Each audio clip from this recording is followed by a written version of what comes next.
Good morning mga kumare. Magpapaano ko ngayon? Colon cleansing ba yun? Ayan. Eto. Di ko na nakuha na nung una. Etong iinumin. Before nito, may ininom akong gamot. Lambot ng abs, Tapos, eto 2 liters siya. Titimplahin mo siya. So, inumin mo siya within 2 to 2.5 hours. Ayan. Ay, grabe mga kumare. Nasusuka na ako. Eto nga, meron pa natitira, oh. Para siyang Pocari, pero nakakasuka kasi ang dami, 2 liters, diba?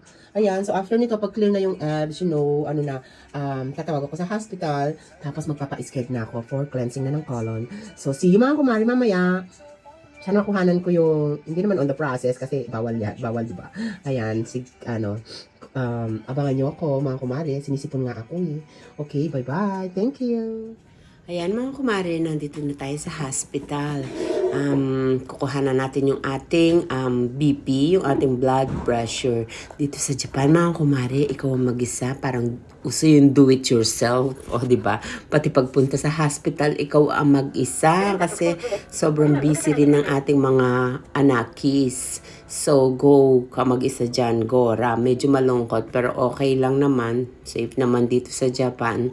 Ayan, nung una mataas yung aking BP kasi tumakbo ako kasi oras na. Pero kung lalakarin lang siya is 5 minutes by walk lang. Malapit lang naman. So eto mga kumare, ang waiting area ko dito diyan ako papasok mamaya. Diyan gagawin ang procedure. Sana walang maging problema. Ito lang mga kumare ang paligid ng hospital, and then dito kinuhanan ako ng 3 bote. Bote talaga ng dugo. Ayan. And then nilagyan ako ng dextrose.